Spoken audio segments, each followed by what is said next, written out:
Shalom saudara yang terkasih di dalam Tuhan Yesus Kristus. Kembali lagi bersama saya di kanal YouTube Raja Wali Kasih. Bersama-sama kita akan kembali merenungkan kebenaran firman Tuhan dengan tema rahasia berkat berlipat ganda. Namun sebelumnya kita akan berdoa terlebih dahulu. Bapa di surga, terima kasih buat anugerah kasih-Mu yang berlimpah-limpah atas setiap kehidupan kami. Sebagaimana ada saat ini semua karena anugerah-Mu, penyertaan-Mu, berkat-Mu atas kami. Bila mana kami hendak membaca, merenungkan, mendengarkan apa yang menjadi firman-Mu, Engkau urapi setiap kami, dan biarlah kami boleh nantinya melakukan apa yang menjadi firman-Mu dalam kehidupan kami sehari-hari. Urapi sekali lagi setiap kami Tuhan, dan kami percaya dan yakin bahwa firman-Mu pelita bagi kaki kami dan terang bagi jalan kami. Dalam berkat nama Tuhan Yesus kami berdoa ucap syukur, haleluya, amin. Nah, pembacaan nats firman Tuhan kita terambil di 1 Raja-Raja 17 ayat yang ke-7 sampai 16. 1 Raja-Raja 17 ayat yang ke-7 sampai 16. Elia dan janda di Sarfat. Tetapi sesudah beberapa waktu sungai itu menjadi kering, sebab hujan tiada turun di negeri itu. Maka datanglah firman Tuhan kepada Elia, "Bersiaplah, pergi ke Sarfat yang termasuk wilayah Sidon, dan diamlah di sana. Ketahuilah, aku telah memerintahkan seorang janda untuk memberi engkau makan." Sesudah itu ia bersiap lalu pergi ke Sarfat. Setelah ia sampai ke pintu gerbang kota itu, tampaklah di sana seorang janda yang sedang mengumpulkan kayu api. Ia berseru kepada perempuan itu, katanya, "Cobalah ambil bagiku sedikit air ke dalam kendi supaya aku minum." Ketika perempuan itu pergi mengambilnya, ia berseru lagi, "Cobalah ambil juga bagiku sepotong roti." Perempuan itu menjawab, "Demi Tuhan Allahmu yang hidup, sesungguhnya tidak ada roti padaku sedikit pun, kecuali segenggam tepung dalam tempayan dan sedikit minyak dalam buli-buli. Dan sekarang aku sedang mengumpulkan 2-3 potong kayu api. Kemudian aku mau pulang dan mengolahnya bagiku dan bagi anakku. Dan setelah kami memakannya, maka kami akan mati." Tetapi Elia berkata kepadanya, "Janganlah takut. Pulanglah, buatlah seperti yang kukatakan, tetapi buatlah lebih dahulu bagiku sepotong roti bundar kecil daripadanya. Dan bawalah kepadaku, kemudian barulah kamu buat dan bagi anakmu. Sebab beginilah firman Tuhan Allah Israel, tepung dalam tempayan itu tidak akan habis, dan minyak dalam buli-buli itu pun tidak akan berkurang, sampai pada waktu Tuhan memberi hujan ke atas muka bumi." Lalu pergilah perempuan itu dan berbuat seperti yang dikatakan Elia.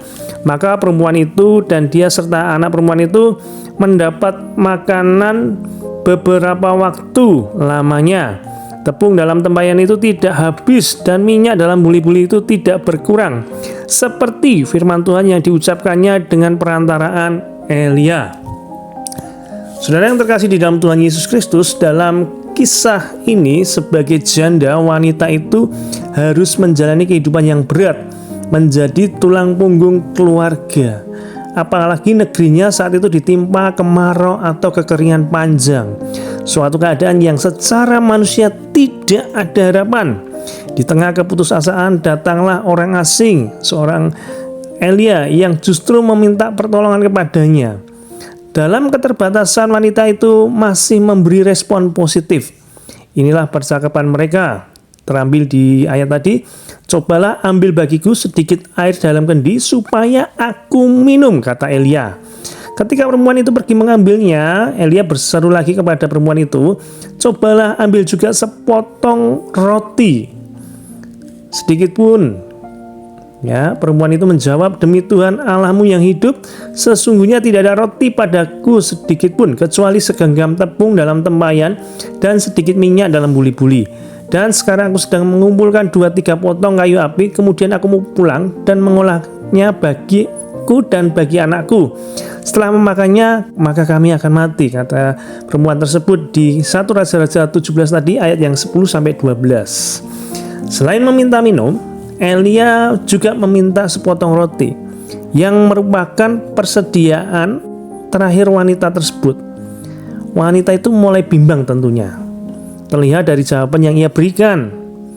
Maksud hati memang ingin menolong, tetapi ia tidak tahu harus berbuat apa karena dalam kondisi yang kritis, kondisi yang terbatas. Namun janda Sarfat itu menunjukkan kualitas pribadi sebagai seorang yang murah hati walau dalam keterbatasan.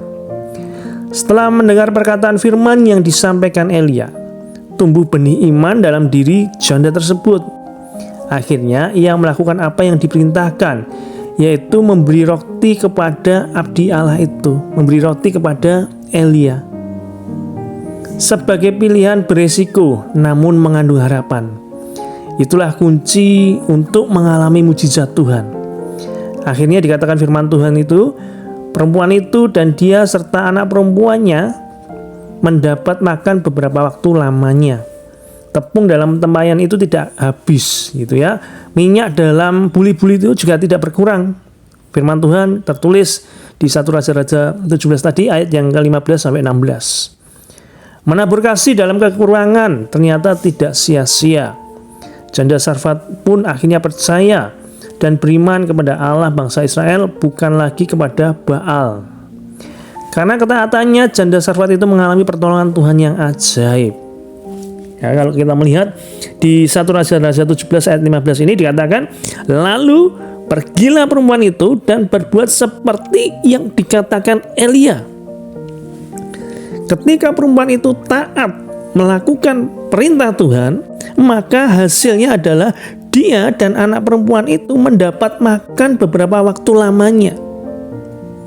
Kejadian tersebut mengajarkan kepada kita untuk melibatkan Tuhan bekerja melalui kuasa-Nya yang tak terbatas.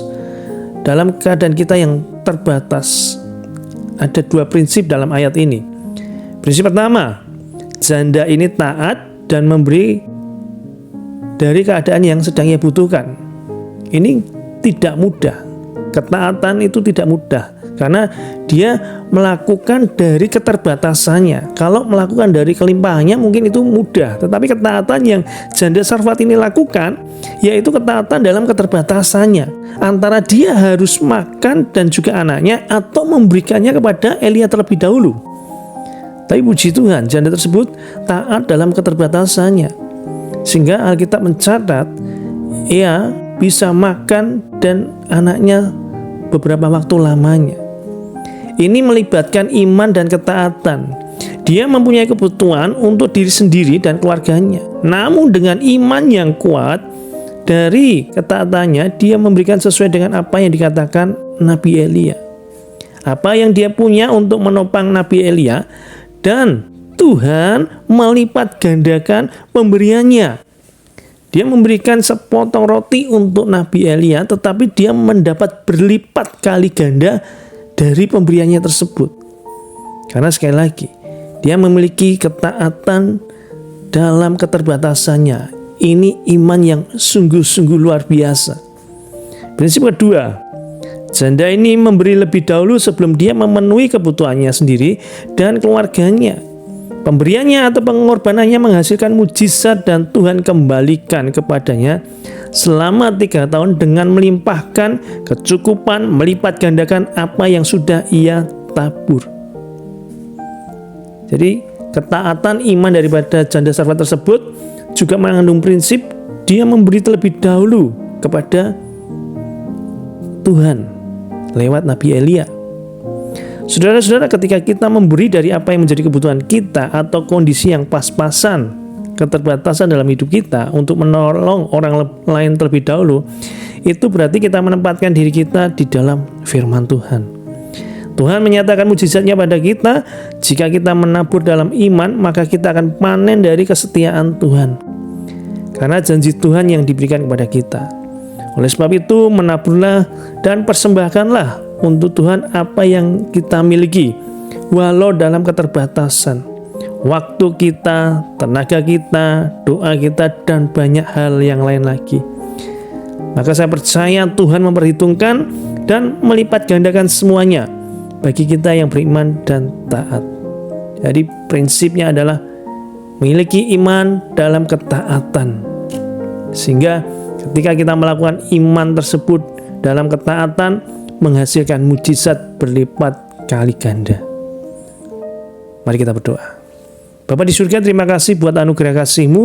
Kami belajar dari ketaatan janda di Sarfat ini Tuhan, dalam keadaan pas-pasan, dalam keadaan kritis, dalam keadaan terbatas, namun dia masih bisa memberi karena dia taat akan firman Tuhan, sehingga Tuhan kembalikan berlipat kali ganda.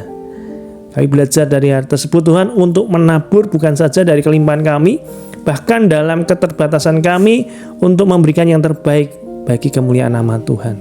Maka kami percaya Tuhan akan kembalikan berlipat kali ganda.